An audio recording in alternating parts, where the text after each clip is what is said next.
Welcome to Got Grass, conversations with the legends and leaders of bluegrass.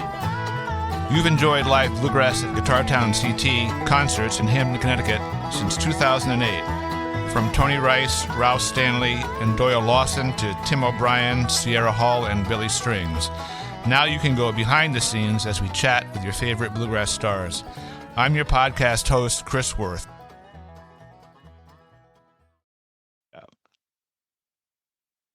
So I'm very happy to welcome Becky Buller to Got Grass. Welcome, Becky. Hey, thanks, Chris. I appreciate it. This is our episode number 57, believe it or not, which I've really enjoyed, and I'm happy to have you on. Finally, had a lot of great fiddle players on, but I'm happy to have you today. Thank you. So I start out with a question, which is not a music question, which is that you're obviously a very busy person. So what's a perfect day off like for you? Oh man, I don't know if I even know. Well,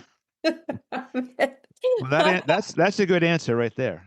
Honestly, I'm so driven with what I do, and I love it so much that it is hard to get a day off. I'm sure it's that way for anybody who works for themselves too. But definitely getting to spend it with my family and off somewhere hiking. I love hiking. I don't get to do that enough. Yeah, that's a pretty typical answer. Musicians, like most artists, are driven to do what they love to do, which is to play music. So most people I ask say, yeah, on a day off, I like to play music. I say, well, let's say your guitar is broken, you can't play. What would you like to do? Well, usually it's either fishing, hanging out with the family, sitting in the yard, something just totally non-music. But most people say music is their chosen day off pursuit. I do love packing the family up in the car and picking out something on the Roadside America app, like the world's largest fiberglass turkey or something, and then we just drive up there and take a picture with it, and have an adventure along the way. Stop at antique stores. We usually have to have Pringles. It's not a Haley family road trip unless we have Pringles. So Haley is my married last name. Gotcha. Mm-hmm. Well, yeah, a good salty snack is always good. So most musicians I've talked to say that they didn't really choose music; it kind of chose them, and it sounds like that probably was your case.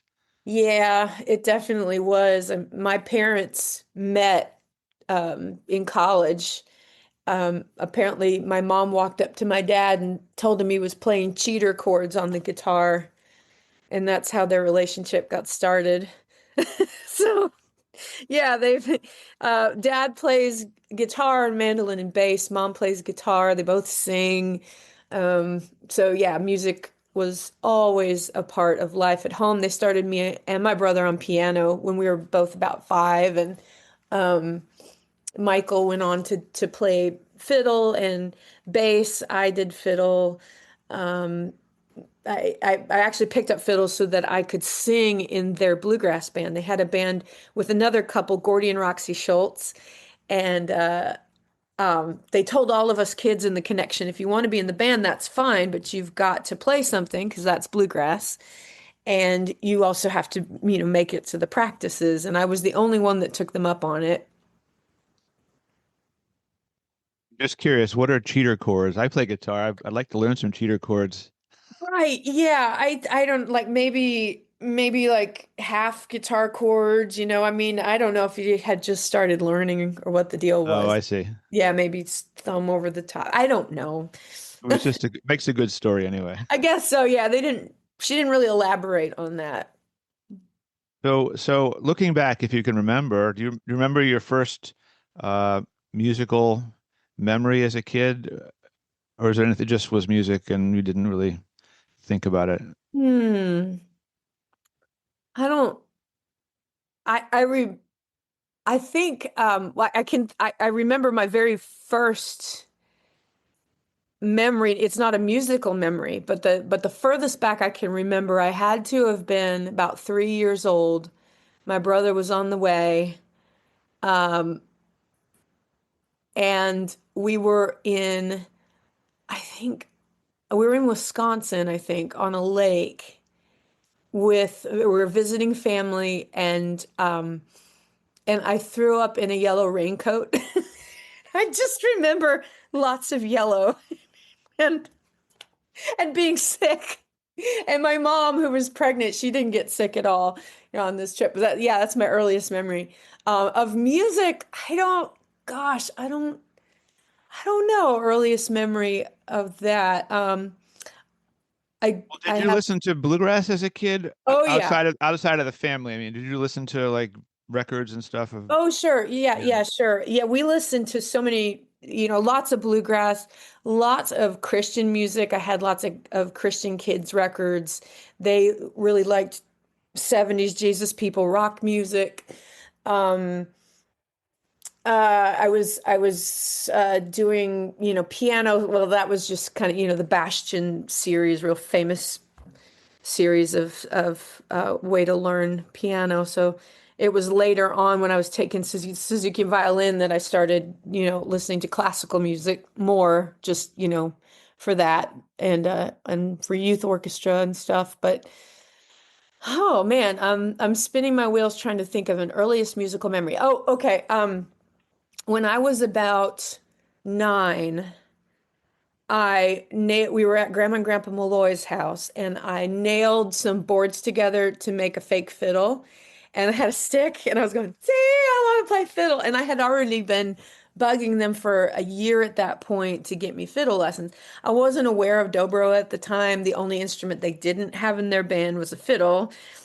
And there was actually a legacy on both sides of the family, of fiddle players.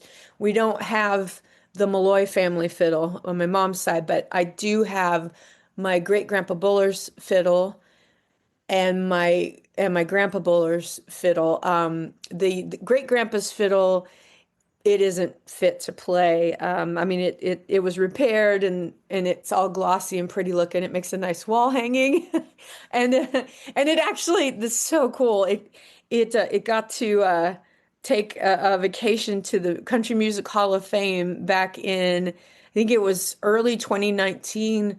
The First Ladies of Bluegrass were part of the American Currents exhibit. So every year they do an exhibit that is based on some really cool stuff that happened the year before. So it was the music of 2018, and that was when Missy Raines' single "Swept Away" did really well at the awards show. We played at the awards show. I think that was the year Molly got guitar players. So we had a full complement of, a full bluegrass band of gals that had, we were each, of course, we were each the first to win in our respective instrumental categories at the IBMA Awards.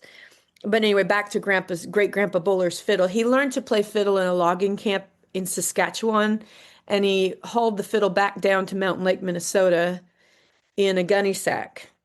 And he was Mennonite, and Mennonites don't dance because that might lead to worse things.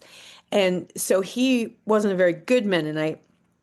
And on Saturday nights, he would drive down the road to Odin and play for the Norwegians' barn dances. And then, of course, he'd get in really late or early in the morning, and then he'd skip church. And so, yeah. Did he ever get to hear you play fiddle when you got good? Your grandfather or Well, okay, yeah. So that was my great grandpa. I never met him. oh great grandpa. Okay. Yeah, but let's see, my grandpa Buller did get to hear me play, and and he told me when I got good enough that he would give me his fiddle, Grandpa Walt. And when he passed away, I got his fiddle. And he he probably would be like really angry with what I did with it, but I turned it into an octave fiddle. So it's got strings that are, just fatter strings that put it, an octave lower than a regular fiddle. And I actually use it in the studio, and I named it Walt after him. And So I love that it's still out there and making music. If I If know I know anything anything about about grandparents, grandparents, he would he would be be happy that happy you that you were were using it. using it. Yeah, hope so. I think so. Yeah. So So I'm I'm getting a getting a weird weird echo echo here. here. I'm going to I'm just gonna just stop and stop and re re. It might. So, do you think of yourself as a fiddle player who sings, or a singer who plays fiddle, or a songwriter who does both? How do you think of yourself primarily, or maybe all three at once? Yeah, I honestly, I guess I think of, I've always thought of myself as a singer that plays the fiddle. Fiddle, singing, fiddle was a means to an end for me. It really chose me. Again, it was the only instrument my parents didn't have in the band. I wasn't aware of the dobro at that point. Um, and pretty soon after I took up fiddle in middle school, I started writing songs. And that honestly is my favorite part of what I do is getting to write songs. And I love that they're puzzles, they only go together in a certain way in my mind. And I just love it when one comes together and it's so fun. I love the thrill of the chase, whether I'm writing by myself or writing with somebody else. It's just so fun. But I'm learning to love the fiddle more. Honestly, the fiddle still scares me. It is the devil's box after all. And I've always felt it kind of, like a dog paddle on the fiddle. So when that award happened in 2016, it really hit me hard, and you never know how you're going to react to something when it happens, good or bad.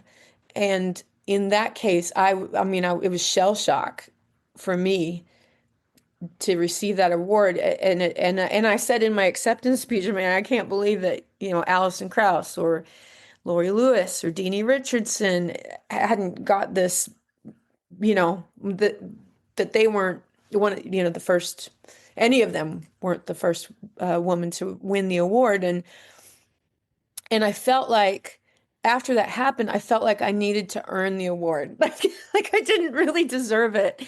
And I still fight that to some extent, which is, it's insane. I know I'm insane. But it really it did a number on me in some bad ways, but then also it spurred me on and encouraged me to get better and try more. And actually, I'm really excited about this new record that's coming out, Songs That Sing Me. I tried some stuff that I had never tried before in the studio, and like just moving around the neck more. And I'm really excited for people to hear it. I'm super proud of it, especially my playing on it. I was going to get to that eventually, but let's talk about that now because the title is interesting. It must have some significance to you, Songs That Sing Me. Yeah. So these are songs that many of which have been with me most of my young life. One of them has been with me since, I mean, I'm sure I heard it in the womb because my parents sang it at so many weddings and funerals. If they sang it at a funeral, they would add the last verse to it. And that particular song is called Camel Train.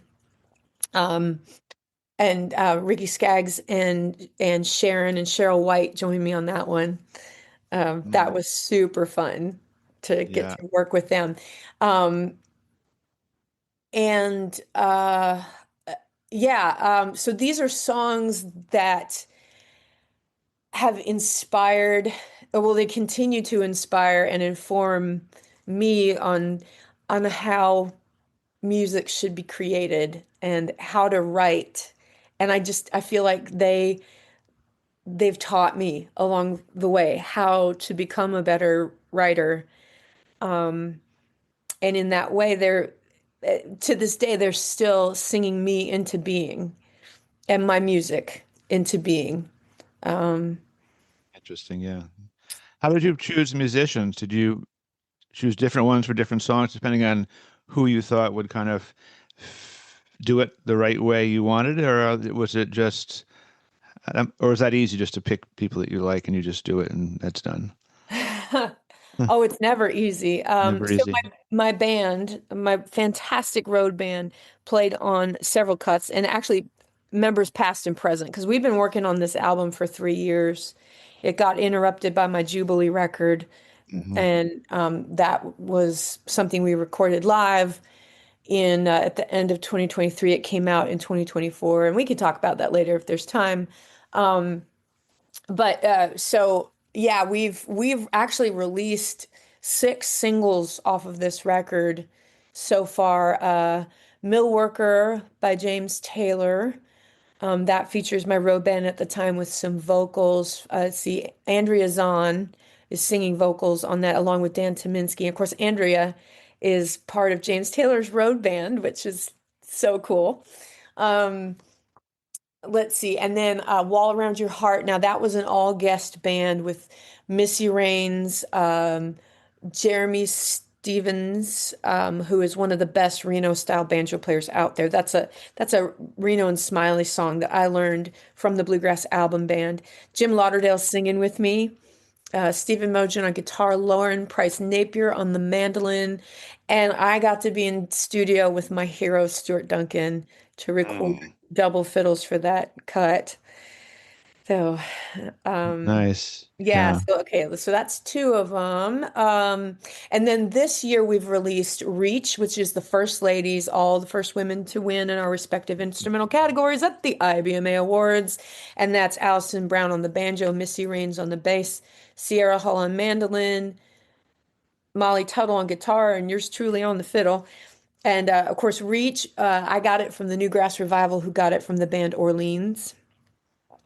And and then we in April we released Ride On By, which is a song written by Dick Kimmel, who was the guy that taught my dad how to play the mandolin. Dick is originally from Pennsylvania, West Virginia, right in that area, and he was hired by the state of Minnesota to come out and repopulate the wild turkeys out there. Um, and so he's a doctor of wild turkeys. And he also plays bluegrass music, and he's always been really active in the international bluegrass music community, and of course all around our region in Minnesota. um, but yeah, Dad traded carpentry work with Dick for mandolin lessons, and then Dick introduced Dad and Mom to Gordy and Roxy Schultz, started the band. Anyway, got my family really just deep into the bluegrass. And um so yeah, we this is one that he cut a couple times with a band in the 70s, and then later with his own band in maybe late 80s, early 90s, I guess. And I dug it up because I was headed back home and I wanted something. No, no, no, no. I actually I had a show in West Virginia, and the song is about West Virginia and the interstates coming through in the 70s.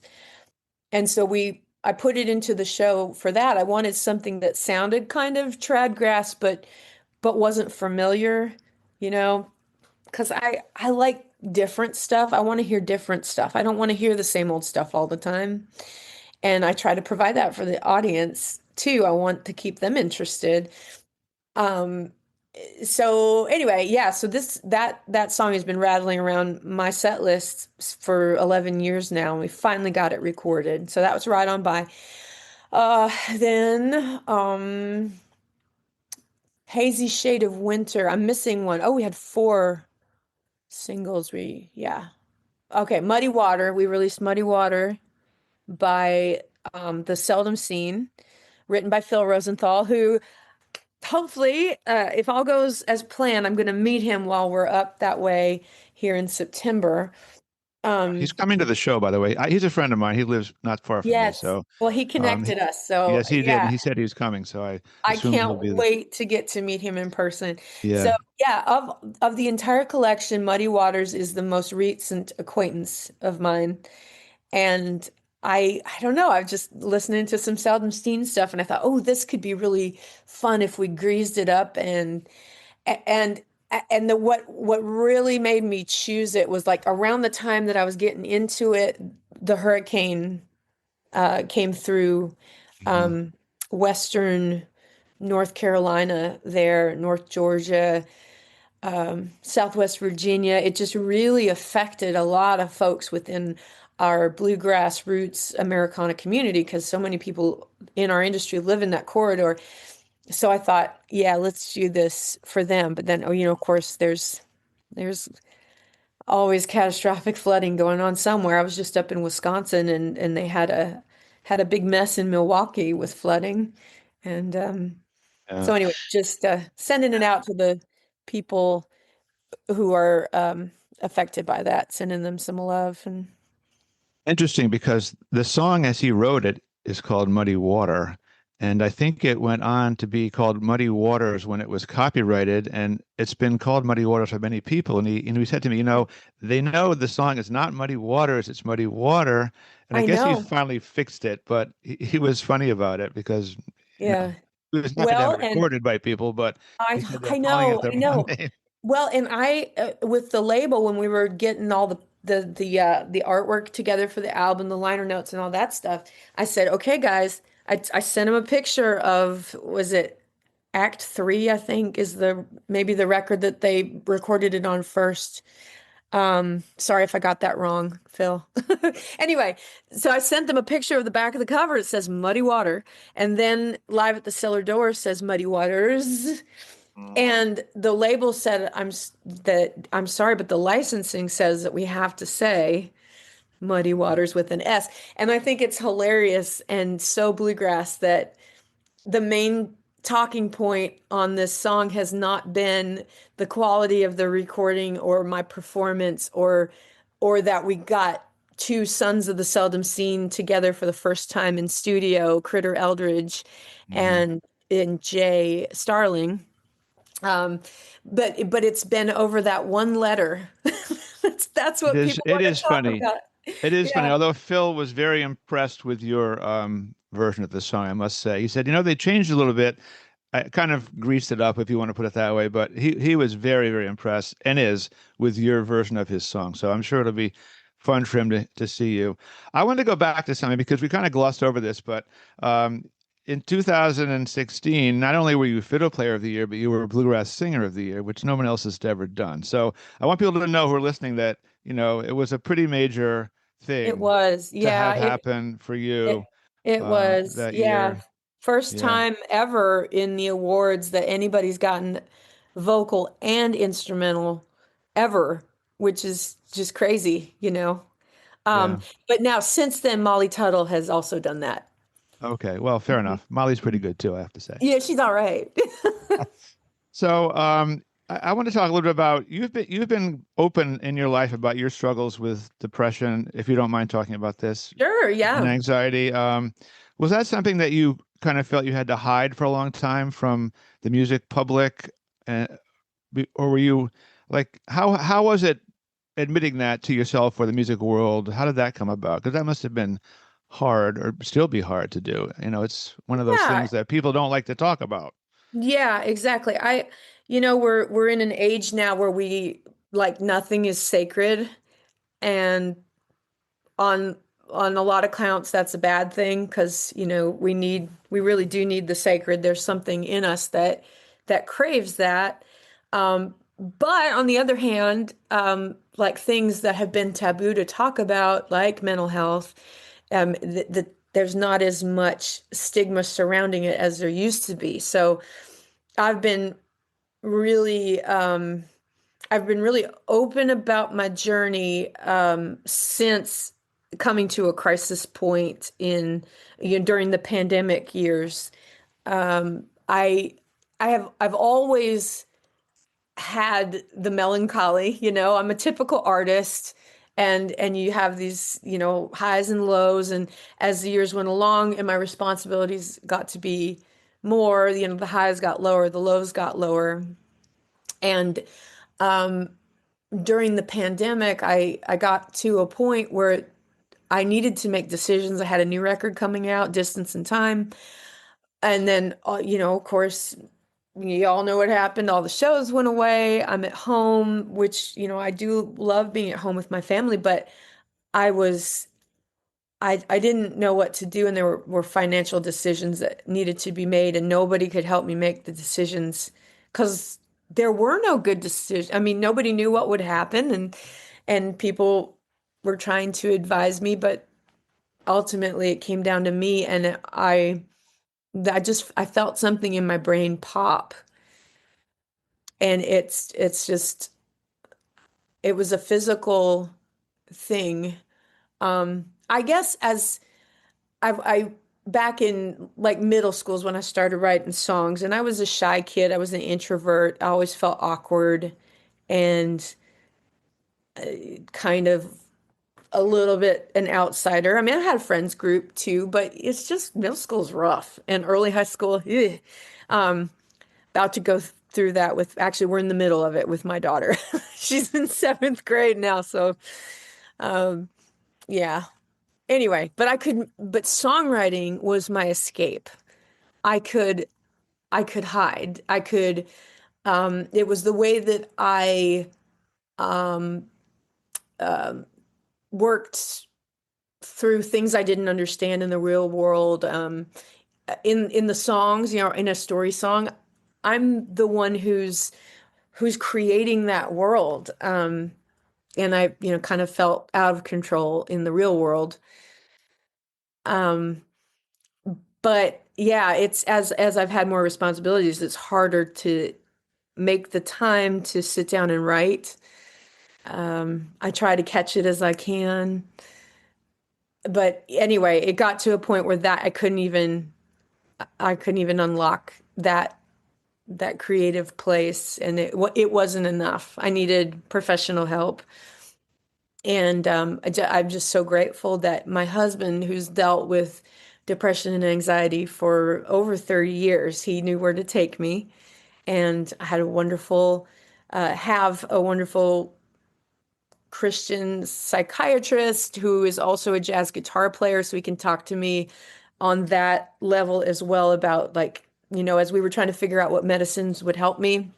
He said, if it affects your playing at all, you get back in here. I totally understand. We'll figure something out. And I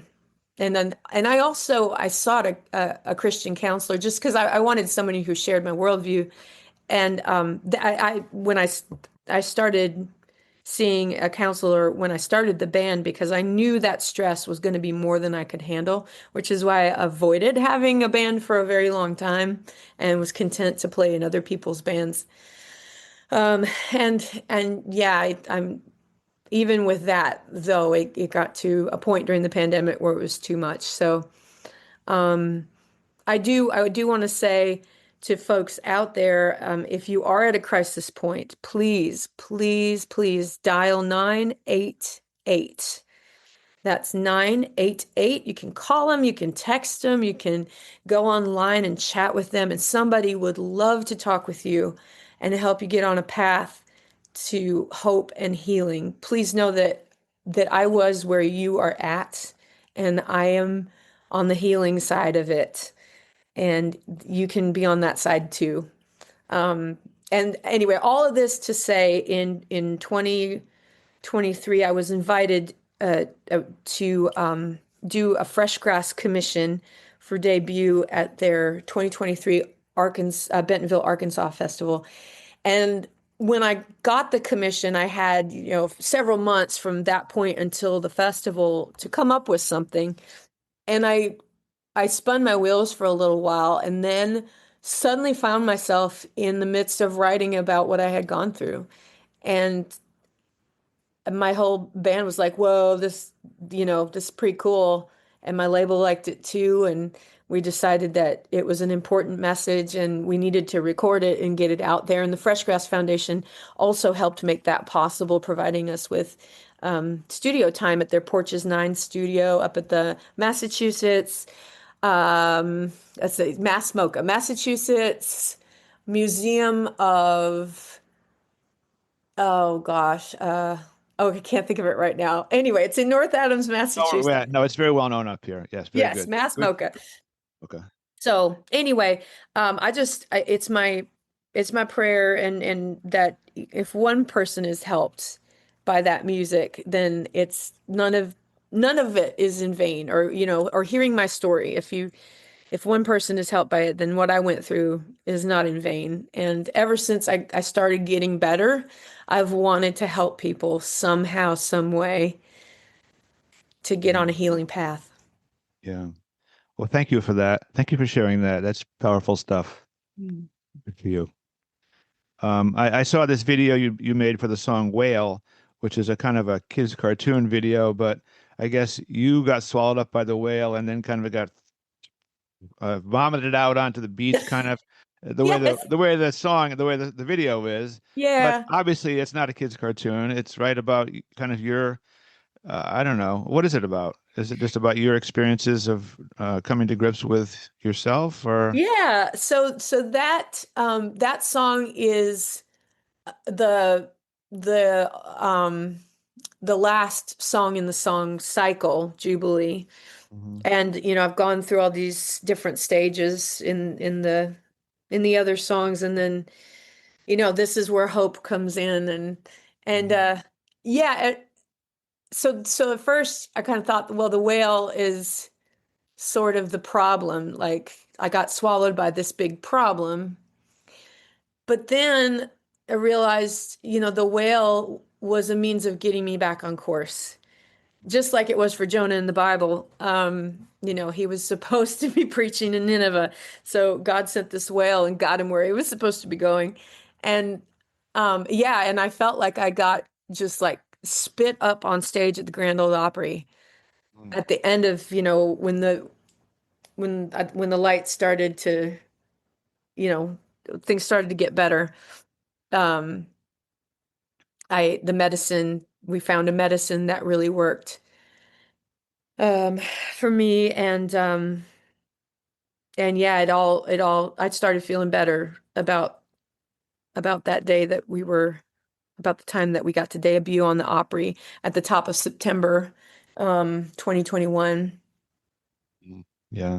So do you think that, depression, anxiety, or any kind of mental illness is something that you get rid of, or do you just figure out how to cope with and live with, or both? Yeah, yeah, I think it's different for different people.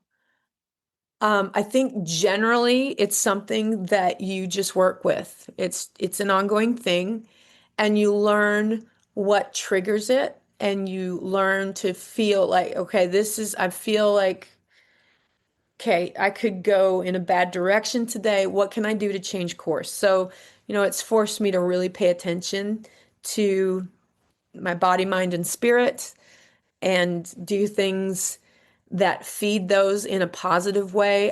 Going to the counselor, and I would recommend it for anybody, has helped me to relearn some things. I had a lot of, and still do, I have a lot of things that were programmed into me early on, or early out of in my early professional life. And I realize I don't have to think that way anymore. There are more life-giving ways to think about things and to deal with situations. There's always more than one way to deal with a situation, and I'm, trying to find the most positive way. Sometimes you can't, but Yeah.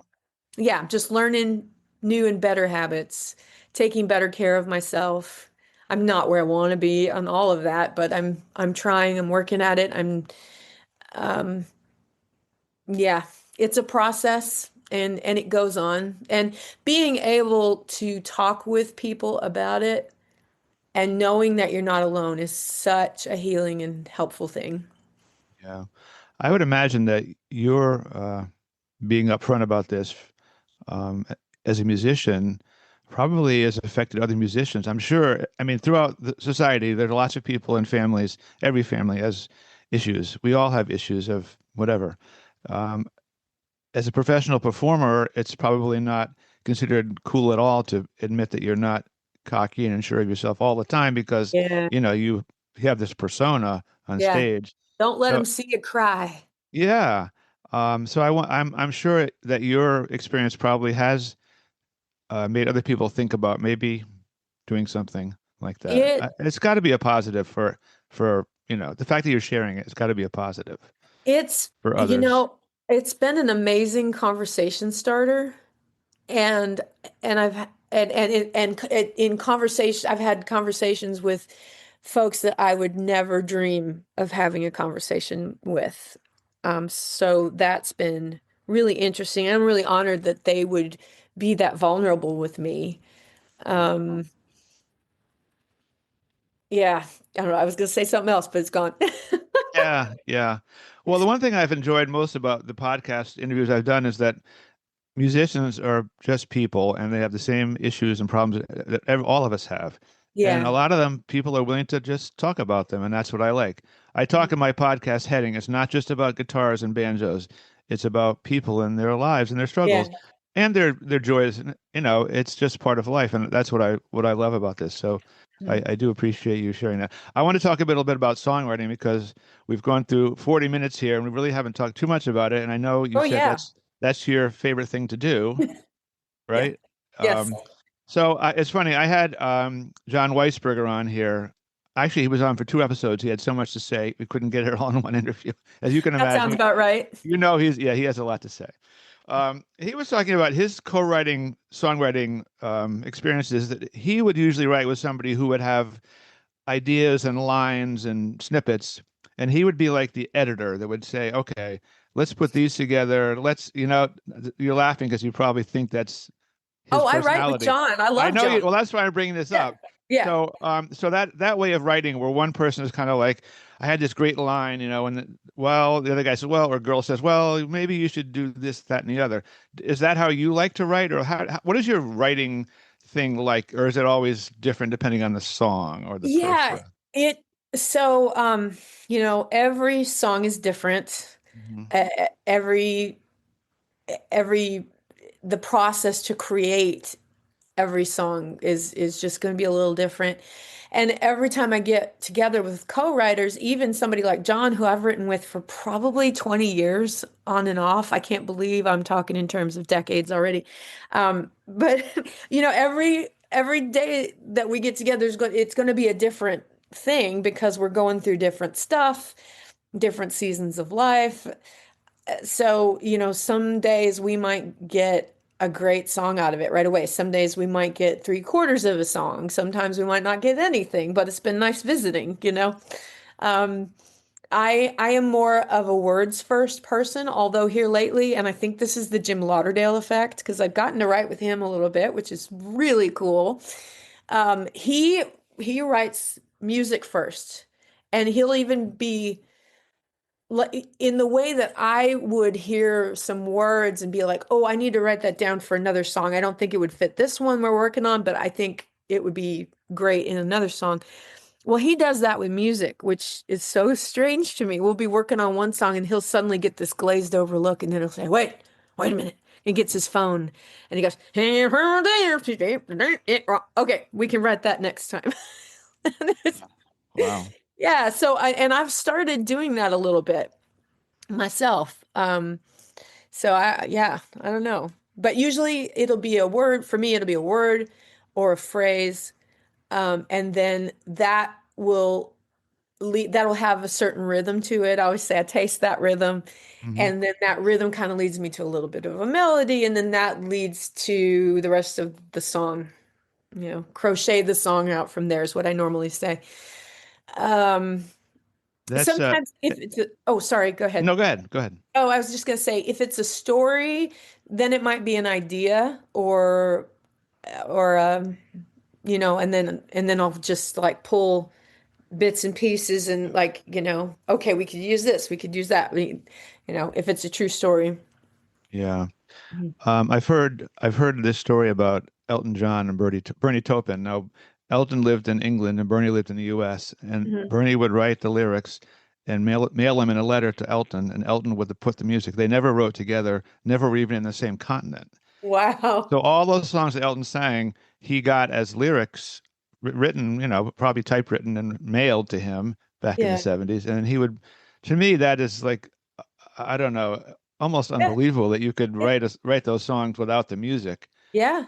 Well, But I that's guess everyone's different, right? Everyone's yeah, and different. that's how Paula Breedlove does it. Hmm. She writes loads and loads of lyrics, and then she sends them out to different people to hang music on them. And it's worked great for her. She's had loads of cuts. Yeah. I've heard you say that you like to actually physically write stuff down in a little, composition book Yeah. with a pen or pencil. You're old school that way. Yeah, I do like that. Although I do all sorts of stuff anymore. I'll be driving along and I'll have a Word document open and I'll have my earbuds in, so I'm hands-free. I want you to know Right. I'm hands-free.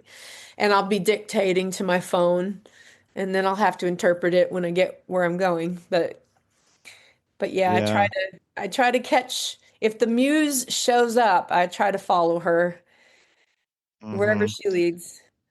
It's interesting because I've heard from and about writers who say that writing on the computer is very different because you can just write whatever you want and then you can move stuff around, cut and paste it. So you can Yeah. create, you don't have to be clear and logical. Whereas writing with pen and paper, you almost are forced to write something logical because it's very hard to move things around and edit compared to the Yeah. computer. I don't know if that's true for Well, songwriting.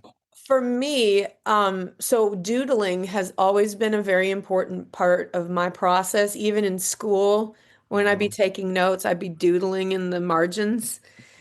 And and so yeah, my composition books are so messy because I'll have things here and they'll scratch something out and then I'll put a note here and then I'll circle that and then I'll exit out and then I'll underline it and then I'll and then I have these weird little doodles um yeah that never develop further than yeah, I've thought, hey, it'd be really cool to learn how to illustrate things or something, but I Hmm. can't. I can never draw somebody like I can draw them facing one way, but then I can't. They don't look the same if I have them facing the other way. I guess I just need to practice it. Like Yeah. anything else, it gets better the more you practice it. That's a tough skill, drawing people. My goodness. Yeah, So, is there a song of yours that you're most happy about or proud of? You've written so many. Is there one yeah. that sticks out, or is it just impossible to say? Oh boy. Um, well,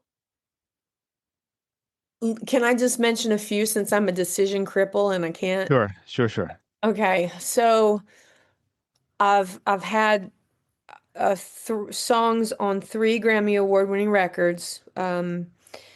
The Travelin McCourys with the Shaker, the Freedom, which was on a Stringdusters album, and Goodbye Girl, which was on Molly Tuttle's Crooked Tree record. And I co-wrote that with Molly. I co-wrote with Jamie Garrett or Jeremy Garrett. And for the Traveling McCourys one, I wrote that with Alan Bartram. And I'm very proud of all those songs and and proud for those guys that those records did so well. The song that has gone the furthest and actually, I think I'll say this is the one I'm most proud of. It's the most simplest song that I've ever written. It's called Fishers of Men. Rhonda Vincent recorded it. It's a cappella. It's old timey. I wrote it while walking across campus at East Tennessee State University when I was going to school down there in the late 90s and sent it to her, I think, on a cassette tape. Um, and bless her, she asked me to change one word. I had, oh, what a bloody cost, I think is what I had in there. And she said, can we change that to mighty? I was like, absolutely. Thank you. And she didn't ask for any co-write on it. She could have, but she didn't. And that song, because of it was, the Queen of Bluegrass that recorded it, um, it's just gone out to a wide audience, and I've people overseas have recorded it. Um, Rhonda sent me a picture of someone's tombstone that a fan had sent her, and the lyrics to Fishers of Men were carved on this person's, I think, father's tombstone. I mean, gosh, what an honor Mm. that, that a family would would take something that I had something to do with and honor somebody like that with it. Anyway, yeah, I it just amazes me. And of all the things on my website, uh, the thing that sells the best is the Fishers of Men sheet music that I have there. So whenever that comes up in a church calendar, I'll get a lot of downloads from church choir directors and stuff. Can Uh, we use a lot of copies? I'm like, make as many copies as you need. yeah. Thank you for using it. Glad you like it. When you write a song like that, which gets a lot of use and publicity and people covering it, is that lucrative for you? I mean, is that like a good income source? I always ask people about, and I know bluegrass is not the place you go to become a millionaire, obviously, and Mhm. people struggle to, make a living at it, whether they're young or old. I mean, it's a tough business to survive Mhm. in, and I'm always curious about what the things are that are financially really viable for bluegrass artists. I know traveling and driving and eating and staying is not, that's really tough to make money at. Yeah, that's what we get paid for. Yeah, Yeah, right, the right, music is the fun part. right. Yeah. Yeah, it's like I love this quote from the movie or well, the Broadway play Dolly. Hmm. As my husband Ephraim Levi used to say, if you're gonna live from hand to mouth, you better be ambidextrous. So yeah, I do a lot of teaching, um, and coaching, mentoring, playing with my band since COVID. I've also gone out as a duo with Ned, which of course will be at your house doing a Mm. concert and as a duo. Even have done some solo stuff, which up until uh, yeah, until very recently, that the very idea of that terrified me. I've always enjoyed safety in numbers, on stage, being Hmm. part of a band. Hmm. I've just had debilitating stage fright, and that's gotten better since I'm taking medicine to help me with the depression and anxiety, and so the stage fright isn't quite as bad as it used to be. Yeah, I was going to ask you about playing as a duo. I mean, as a listener, I think the duo is the greatest musical format there is because you've got two people, Yeah, you're out on your own, but you got a little backup over there. yeah. And I always love that. Do you feel that way about a duo? Like, what's your sense of the duo performance? It's fun and it's different.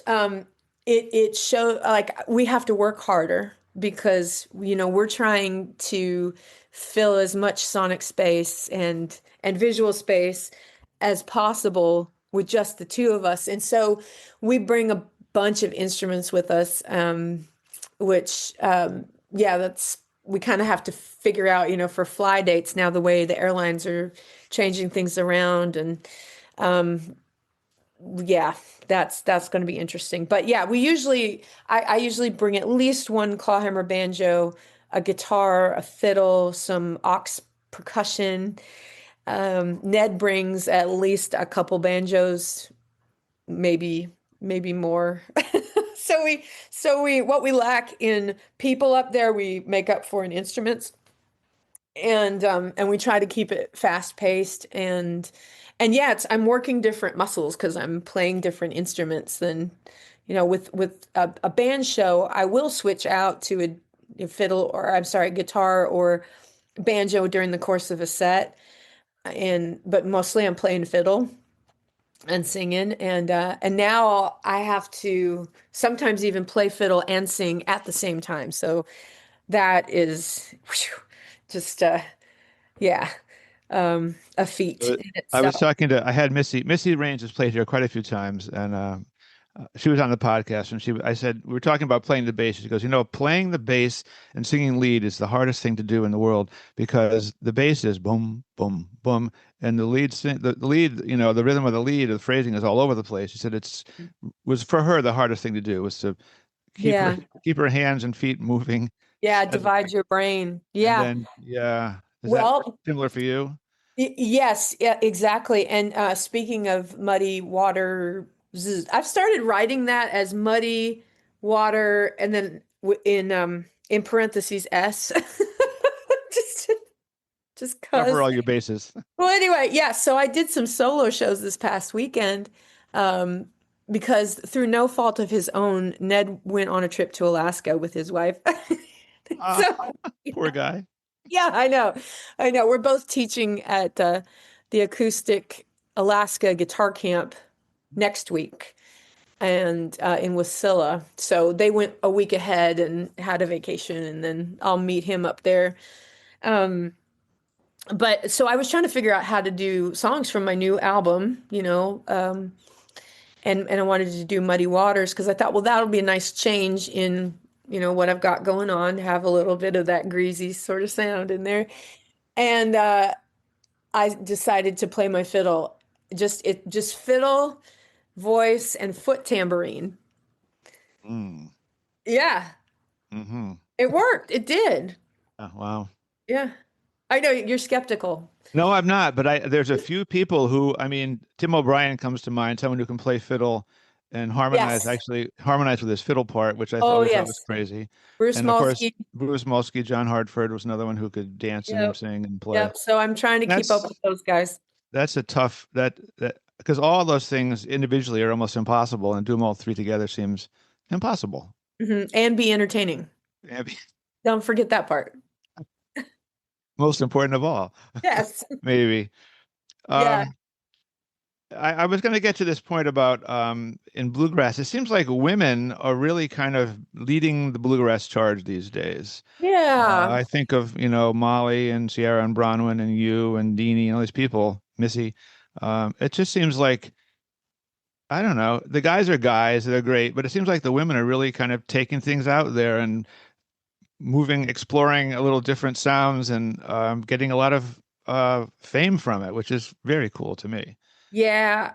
I mean, yeah, like you said, there's more female artists out there than ever before in bluegrass music. It's just, I guess, just the right time and Mm, and the right people to do it. And we were talking about stigmas. I mean, for the longest time there was a stigma about women being like leading a band or being part of a band and not being a family member. A lot of times if a woman was in the group, she would be billed as a family member, cousin Lulu or, whatever. Um, and Gloria Bell was actually on the cutting edge of that back in the late 60s, early 70s when she played in Jimmy Martin's band mm, because she was the gal singer and she wasn't, she was um, a female. She's like the first female sideman, right. in bluegrass music, and I admire her tenacity so much, and the path that she blazed for the rest of us. And to that end, I started a scholarship through the IBMA Foundation for it, and it's open to anybody, guys or gals, who are needing funds for college, who are involved in bluegrass music on some level. And they don't even have to be musicians. They can be involved as a DJ, or maybe they promote shows, or we need people on the business side of this industry too. But yeah, it is a hard industry. It's a niche market. And a lot of our venues and things are going away for different reasons. And we need a new generation to raise up and keep this music going because it's a very special thing and it's a uniquely American music. And yeah, we need to really foster this next generation of musicians, promoters, Mm. patrons of bluegrass music. Yeah, there seems to be no shortage of young musicians playing bluegrass, but as you mentioned, the venues, the clubs, the small things like me, are less and less, I think, at least up here. Hmm. There's just compared to when I've been doing this 18 years, putting on shows, and there were a lot more places putting on bluegrass when I started than there are now up here. It's Hmm. just it's kind of frustrating. I don't know. I don't know if it's the culture, if it's the internet, if it's the iPhone, if it's just people's attention span is just short. They don't want to pay for music. They want free music. Yeah, I I think don't it's know. all of it. Yeah. And you know, it's been over 20 years since Oh Brother, Where Art Thou? We Mm, need another really, really high quality hmm um dollop of bluegrass music in the public eye because I think they'd really like it if it was presented to them in the right way. So Steve Martin, if you're listening, bluegrass needs a reality TV show. That's a very good point because that movie I remember the movie Deliverance, which was a really mixed message about Sure, yeah, the world, and then our brother was like a huge pump of energy into the arm of bluegrass and traditional music. But you're yeah, right, it's been a long time. It's funny. I was just talking to my friend. We were talking about the '70s. I said, "You realize that was 55 years ago?" I was like, "Oh my God!" It's hard to yeah, believe how time has flown by. Here's a yeah. question for you. If you could have sat down and played music with any musician in history, just sat in a little room on the couch and just played along with anybody, is there anyone you would have liked to have done that with? Oh my gosh, this is hard for a I know decision it is. girl like me. Wow. Okay. Well, I would honestly, I wish that I had a chance to, let me rephrase that. I had a chance and I didn't take it. But to sit down and play music and talk to Gloria Bell Mm. and hear her story from her directly. Because by the time that I really wanted to speak with her, she was already had advanced dementia. Mm. Um, but I did get to be around her at IBMA. I was just too shy to say anything at the time. Hmm. Yeah. Yeah, So yeah, interesting. yeah. Man, Judy Garland. Oh, Yeah, Frank Sinatra.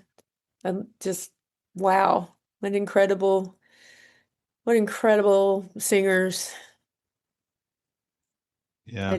James If you Taylor. if you had your own like James last when I asked Rhonda Vincent that question, she said James Taylor.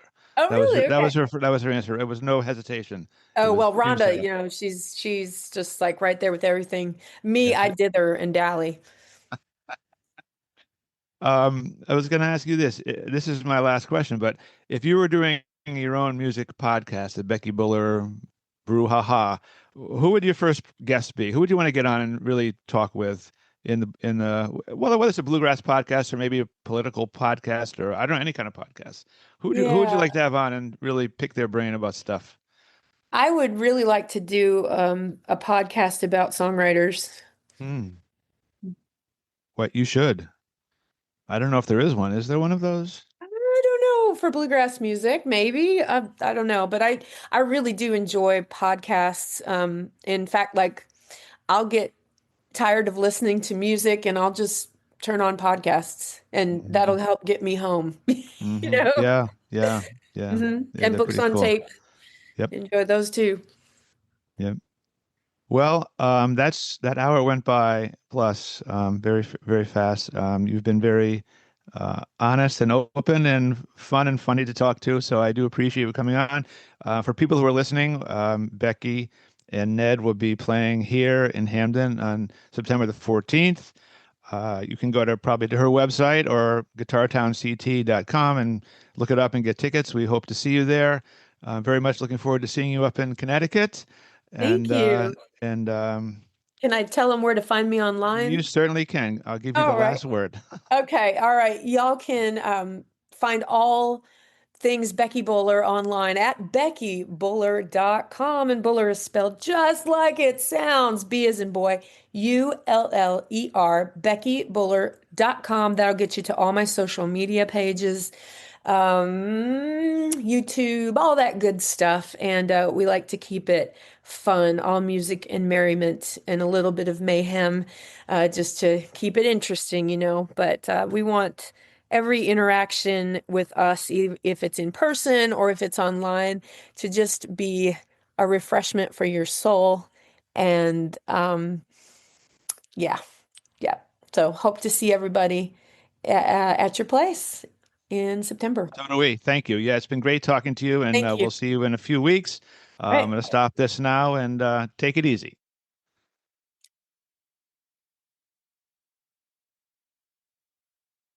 I hope you enjoyed our podcast, and thanks for listening. Visit our website, guitartownct.com, for concert and podcast schedules, or just to send us a message. We'd love to hear from you.